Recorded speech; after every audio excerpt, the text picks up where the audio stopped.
इसमें ना हाँ FIIs का जो कनेक्शन है बाज़ार के साथ, पहले उसकी बात कर लेते हैं क्योंकि इसका काफ़ी इम्पैक्ट आ रहा है हमारी मार्केट पर। और कल भी आप देखिए आशीष, कल FIIs ने कुल मिलाकर 14,000 करोड़ रुपए की कैश मार्केट में और फ्यूचर्स मार्केट में मिला के कुल मिला के सेलिंग की है।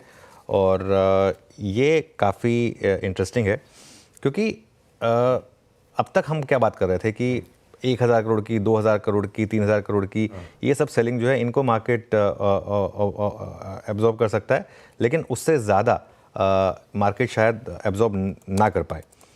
एक सेकेंड, एक और चीज़, हाँ, तो कल कैश में कितनी सेलिंग हुई? कुल मिलाकर कैश में 6,400 करोड़ की सेलिंग हुई, जो 28 नवंबर के बाद सबसे बड़ा है कैश मार्केट का नंबर।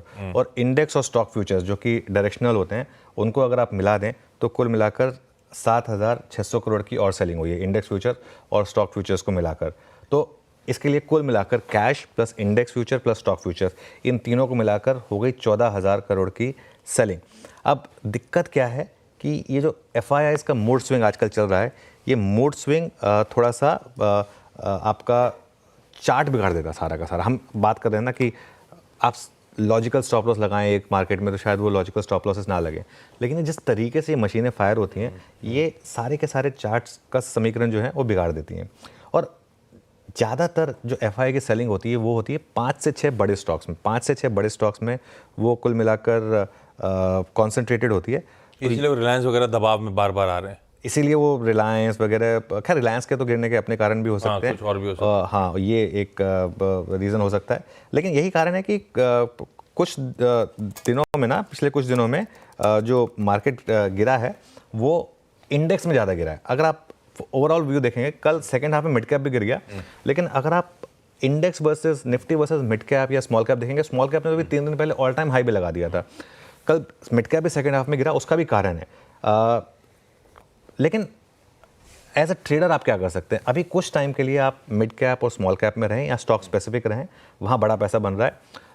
और एक चीज़, महाराष्ट्र इलेक्शन के बाद जो हमने एक चीज़ डिस्कस की थी कि 3-4 थीम्स में रहें बस आप, और उससे ज़्यादा कुछ मत करें। अगर आपने बस उन थीम्स में रहे होते ना, बहुत पैसा बनाया मार्केट में। आप देखिए हमने क्या क्या बात की थी, डिफेंस के 3-4 स्टॉक्स लेकर आइए आप, चाहे वो हैल हो, चाहे BEL हो, चाहे आपका इवन ये मैज़गांव डॉक, एक महीने के चार्ट लेकर आइए, कल के नहीं, इनके एक महीने के चार्ट देखिए आप सबके, हैल का, BEL का, चाहे आप मैज़गांव डॉक देख लें, गार्डन रीच शिप बिल्डर देख लें, सब में एक महीने में गजब मूव है। मतलब इतना पैसा बनाया होगा आपने एक महीने में, और ये उस इलेक्शन के बाद से मूव आए, ऐसा नहीं कि पहले से मूव आने शुरू हो गए थे।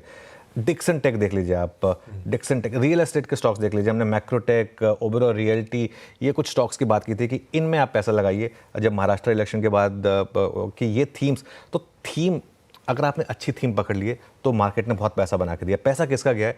जो ज़बरदस्ती इंडेक्स में ज़बरदस्ती मौके ढूंढ रहा था, अदरवाइज इन सब स्टॉक्स में अच्छा पैसा बना है। होटल्स, इंडियन होटल्स का एक महीने का चार्ट देख लीजिए, क्या शानदार पैसा बना है। तो मार्केट ने आपको थीम्स बहुत दी हैं।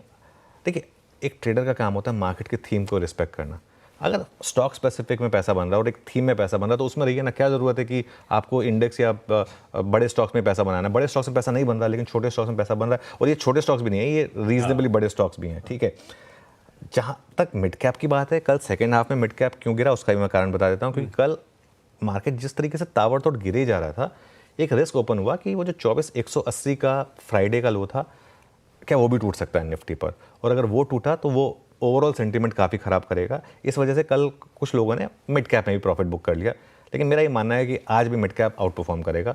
और कल सेकेंड हाफ में मिड कैप में बिकवाली आई, लेकिन ओवरऑल जब तक 24,180 इंटैक्ट है स्क्रीन पर, मुझे लग रहा है कि एटलीस्ट मिड कैप की आउट परफॉर्मेंस है वो शायद कंटिन्यू कर सकती है। हैंड ओवर हार्ट कल से थोड़ा सा बेहतर दिन आज होगा, बेहतर स्क्रीन होगी ऐसा लग रहा है। हाँ, मतलब मुझे ऐसा लग रहा है कि थोड़ी सी कल के मुकाबले बेटर स्क्रीन हो सकती है आज, क्योंकि हम इतने ओवरसोल्ड हैं। और कुछ नहीं तो एक बार के लिए शॉर्ट कवरिंग की सेकेंड हाफ में अगर आ जाए तो मुझे उसमें कोई हैरानी होगी। इंपॉर्टेंट, कल जैसी पेनफुल